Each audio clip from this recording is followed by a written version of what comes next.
আসসালামু আলাইকুম। আমি এখন আছি বাংলাদেশের দ্বিতীয় বৃহত্তম হাওর, টাঙ্গুয়ার হাওরে। আজকের ভিডিওতে আমি আপনাদের দেখাবো এই টাঙ্গুয়ার হাওরে আসল সৌন্দর্য আর দেব একদম পূর্ণ ভ্রমণ গাইডলাইন, যেন আপনারাও নিজের মতো করে এই অপূর্ব জায়গাটা ঘুরে দেখতে পারেন। So let's begin hour journey. Tanguar Haor বাংলাদেশের সিলেট বিভাগের সুনামগঞ্জ জেলায় অবস্থিত। প্রায় ১২৬ বর্গ কিলোমিটার জায়গা জুড়ে বিস্তৃত এই বিশাল জলাভূমি বাংলাদেশের দ্বিতীয় বৃহত্তম মিঠা পানির হাওর।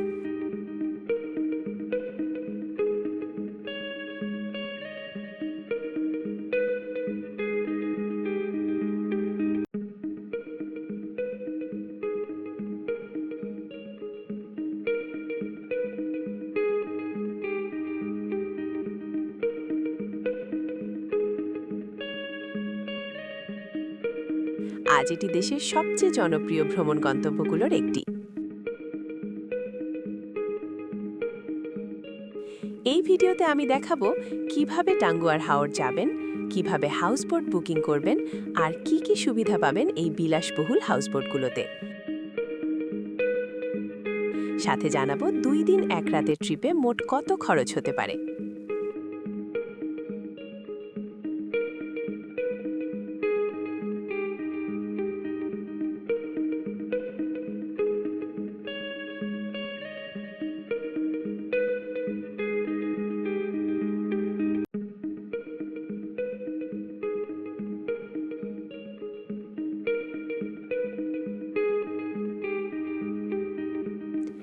আমাদের আজকের যাত্রা শুরু হচ্ছে ঢাকার সায়েদাবাদ বাসস্ট্যান্ড থেকে। আমরা যাচ্ছি শ্যামলী পরিবহনের নন এসি বাসে, ভাড়া মাত্র ৮০০ টাকা। তবে চাইলে আপনি এসি বাসেও যেতে পারেন, ভাড়া পড়বে প্রায় ১২০০ টাকা মতো। রাত ১০:৪৫-এ আল্লাহর নাম নিয়ে আমরা রওনা দিলাম সুনামগঞ্জের উদ্দেশ্যে। জেনে রাখা ভালো, এখনও সুনামগঞ্জে সরাসরি ট্রেন সার্ভিস নেই, তাই ট্রেনে যেতে চাইলে আগে সিলেট, তারপর সেখান থেকে বাস বা সিএনজিতে করে যেতে হবে। ভোরবেলায় পৌঁছালাম সুনামগঞ্জে। মাঝপথে উজানবাটি রেস্টুরেন্টে যাত্রাবিরতি ছিল। খাবার পাওয়া যায়, যদিও দাম একটু বেশি, তাই একটু দেখে নেবেন। ২০ মিনিটের বিরতির পর আবার রওনা দিলাম সুনামগঞ্জের পথে। সকাল থেকে সুনামগঞ্জে হালকা বৃষ্টি চলছে, তবুও আমরা থামিনি, অটোতে উঠে পড়েছি। গন্তব্য মল্লিকপুর ঘাট, ভাড়া মাত্র ৩০ টাকা।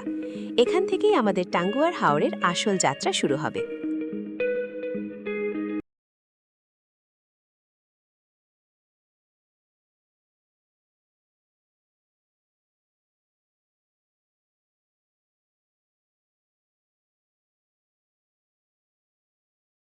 এখান থেকেই আমাদের টাঙ্গুয়ার হাওরের আসল যাত্রা শুরু হবে। ঘাটে পৌঁছেই চোখে পড়বে সারি সারি নৌকা, আর সেখানে আমাদের হাউসবোট পালকি। এই পালকি হাউসবোটেই আমরা থাকব আর ঘুরে দেখব টাঙ্গুয়ার হাওরের চারপাশে সব জনপ্রিয় জায়গা।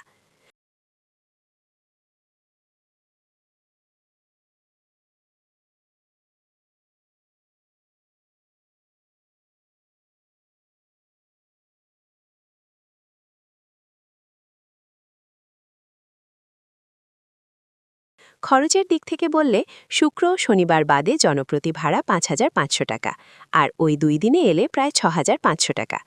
এই প্যাকেজে থাকছে 5 বেলা খাবার, বিলাসবহুল থাকার ব্যবস্থা আর সুনামগঞ্জের সুন্দর সুন্দর জায়গা ঘুরে দেখানো। আমাদের হাউসবোটে আছে 6টি রুম, 2টি কমন বাথরুম, আর বুকিং করা যায় অনলাইনে।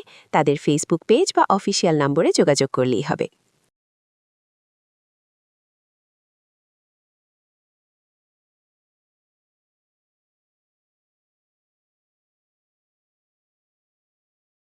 আমরা যে রুমে থাকছি সেটি সত্যিই আরামদায়ক। হাউসবোট ছাড়তেই আমাদের জন্য এলো ওয়েলকাম ড্রিঙ্কস আর সাথে সকালের নাস্তা। এভাবেই শুরু হলো আমাদের টাঙ্গুয়ার হাওরের যাত্রা, বাংলাদেশের প্রাকৃতিক সৌন্দর্যের এক অপূর্ব অভিযাত্রা। সকালের নাস্তা শেষ করার পর আমাদের কাছে চলে এলো 1 কাপ গরম চা। এই চা খেতে খেতে প্রাকৃতিক সৌন্দর্য দেখতে দেখতে আমাদের হাউসবোটটা ছুটে চলেছে ওয়াচ টাওয়ারের উদ্দেশ্যে।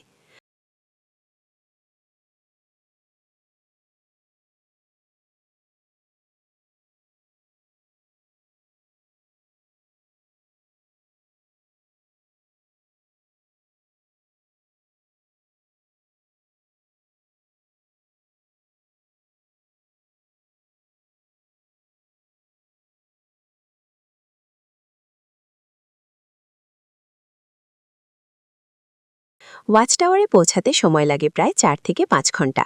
মল্লিকপুর ঘাট থেকে দূরত্বটা বেশ লম্বা, তাই এই সময়টায় হাওরের হাওয়ায় বসে প্রকৃতি উপভোগ করা যায়।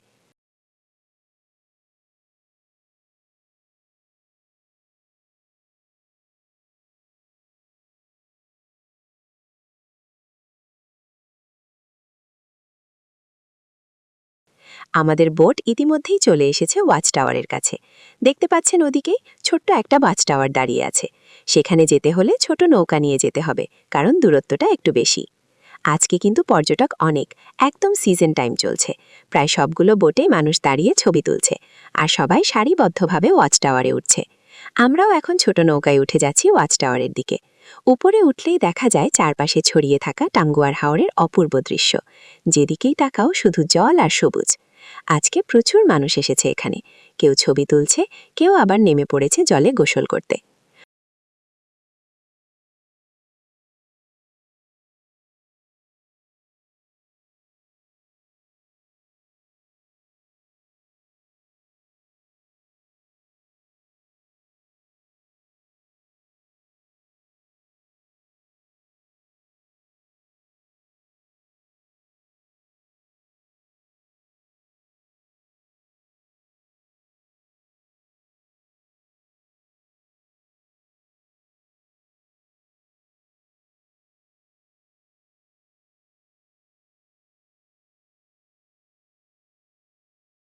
ওয়াচ টাওয়ার ঘুরে দেখার পর আমরা একটি ছোট নৌকায় উঠেছিলাম।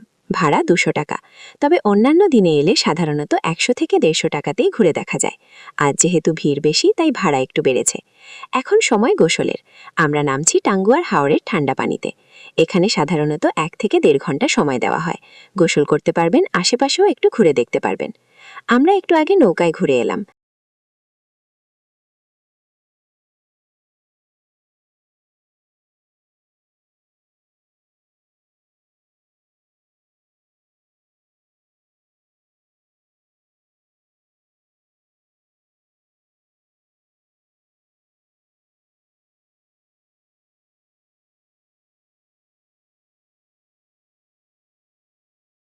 এখন গোসল শেষ করে চেঞ্জ করে রওনা দিচ্ছি নীলাদ্রি লেকের উদ্দেশ্যে। ওয়াচ টাওয়ার ঘুরে শেষে আমাদের হাউসবোট ছুটে চলছে বাংলার সৌন্দর্যের এক অপূর্ব নিদর্শন নীলাদ্রি লেকের দিকে। এরই মাঝে চলে এলো দুপুরের খাবার। হাওরের মাঝখানে চলন্ত হাউসবোটের ছাদে বসে খাওয়ার সেই অনুভূতি সত্যি অন্যরকম। দেখে নিন, ভর্তা, ডাল, মাংস, মাছ, আরেনা, অনেক আইটেম। খেতে খেতে হাওরের হাওয়া আর দিগন্তের নীল জলে মন হারিয়ে যায়।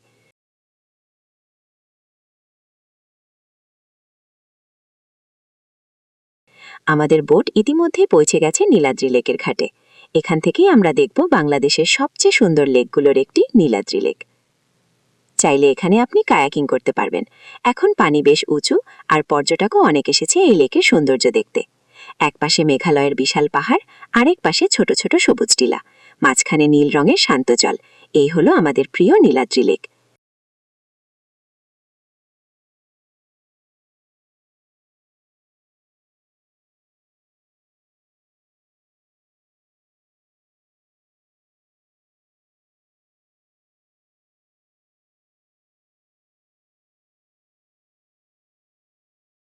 আসলে এই লেকের প্রকৃত নাম শহীদ সিরাজ লেক, তবে সবার কাছে এটি বেশি পরিচিত নীলাদ্রি লেক নামেই।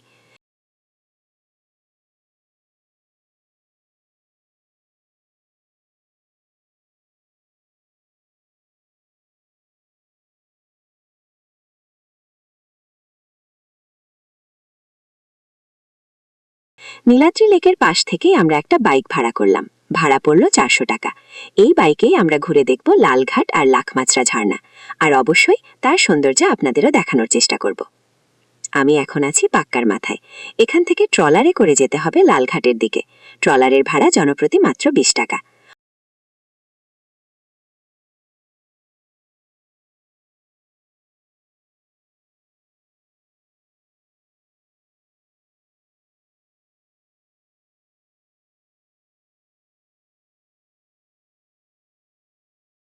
অবশেষে আমরা পৌঁছে গেছি লালঘাটে। এখানেই আছে সেই সুন্দর নীলিমা ঝর্ণা।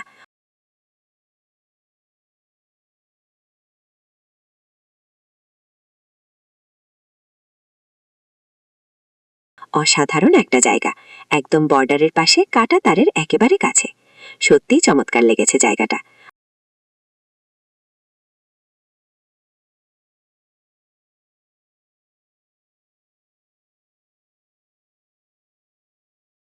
আপনারাও যদি কখনো সুনামগঞ্জে আসেন তাহলে অবশ্যই লালঘাট আর নীলিমা ঝর্ণা ঘুরে যাবেন।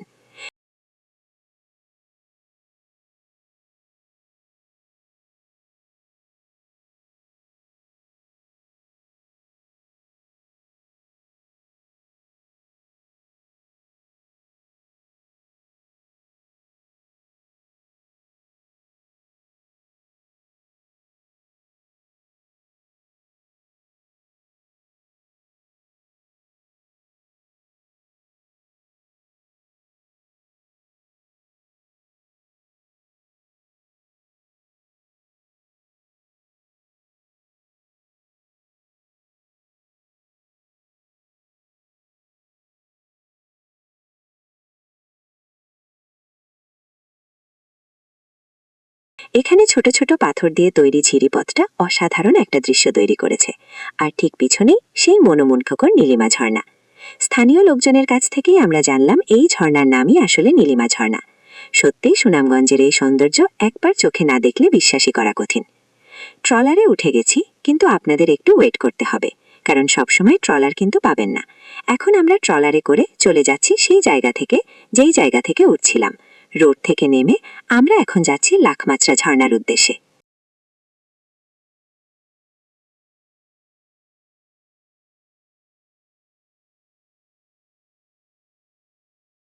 বাইকটা আমাদের ওই যে পিছনে নামিয়ে দিয়েছে। কিছু দোকান টোকান আছে, চাইলে অটো দিয়েও আসা যায়।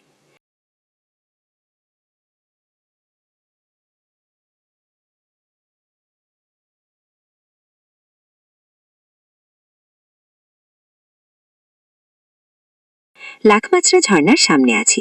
অসংখ্য পর্যটক এখানে এখন। সন্ধ্যার ভাব, হালকা রোদ, একদম সিনেম্যাটিক ভাইব। আর দেখুন, ওদিকে যেগুলো দেখছেন সেগুলো কিন্তু ইন্ডিয়ার পাহাড়। ওইখানে একটা ঝর্ণা দেখতে পাবেন যেটা মেঘালয় থেকে নেমে এসেছে।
এই পুরো সাইডটা সবই ইন্ডিয়ার দিকে পড়েছে।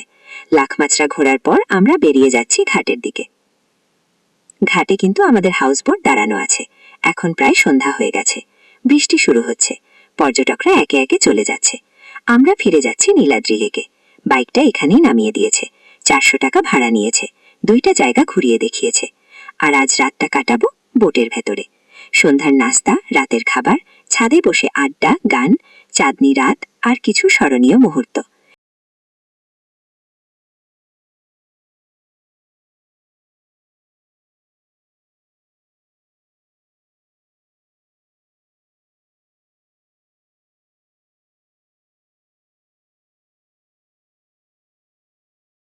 এখন বাজে সকাল 5:30। হাউসবোটটা ইতিমধ্যে ছেড়ে দিয়েছে নীলাদ্রি ঘাট। যাচ্ছি জাদুকাটা নদী আর শিমুল বাগানের উদ্দেশ্যে। দূরের পাহাড়, সারি সারি বোটের চলা, মন মাতানো সকালের বাতাসে মন ভরে যাচ্ছে দৃশ্যগুলো দেখে।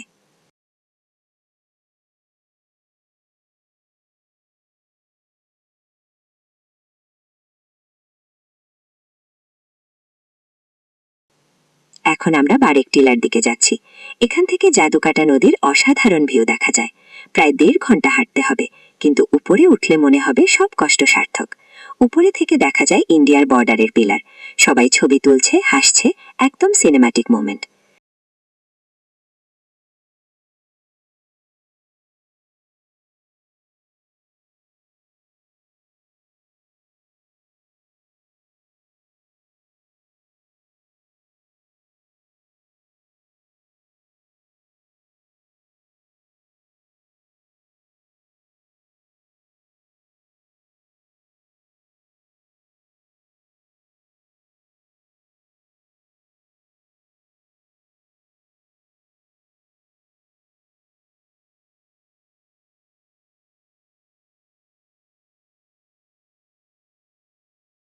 50 টাকা টিকিট ফি দিয়ে আমরা শিমুল বাগানে ঢুকেছি।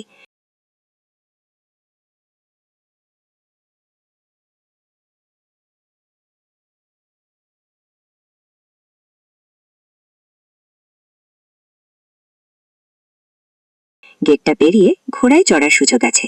100 থেকে 150 টাকায় এক চক্কর।